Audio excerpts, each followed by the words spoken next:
Yeah, looking forward to this game. It's an hard one to call, Sri Lanka versus South Africa.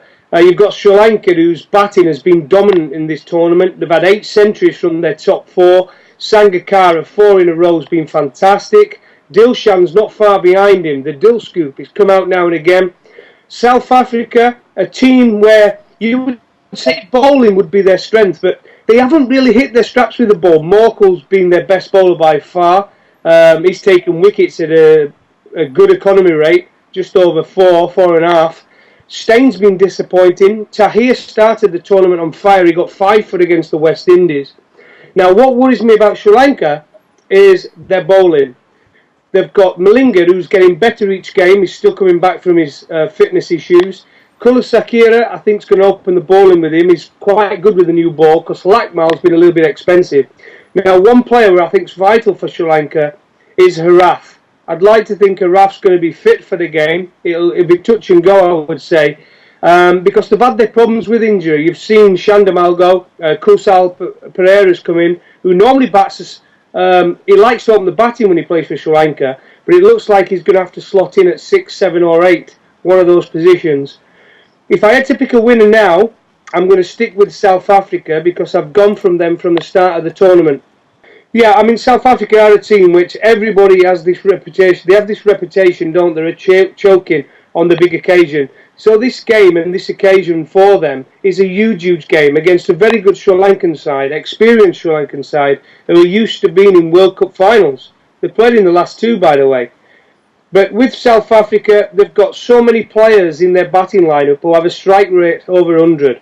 We've seen with Miller, De Villiers, Rasu, they've got so many. The big problem for them is still De Kock. It's a huge, huge issue, and they've got away with not playing him so far in the tournament because South Africa have managed to qualify without playing their best cricket, even though they've scored 400 twice. It's remarkable, really, and they are a team everybody will want to avoid. But they will always have that reputation until they win a major competition of being chokers on the big occasion. And Sri Lanka have got an experienced team who are used to being in these sort of knockout games, and I think it's going to be a close game. But I think South Africa might just have enough because Sri Lanka's bowling is just too weak for me for a quarter-final. Oh, I think it's very important. I don't think it's the best thing to do is talk about it and put it out on the table because all you're doing, it's a different breed of player now. There's a lot of players who have not really been part of a losing South African team in major tournaments. So if that would have been me, I would have probably just left it. You've got a few what might be scarred from it. But let's just remember this South African team. If they fire with bat and ball, they are a tremendous team. They've got so many match winners in their batting lineup. We've seen De Villiers with a strike rate of around 140, 150. He's an amazing, amazing player. And there's plenty more in their batting lineup to do that as well.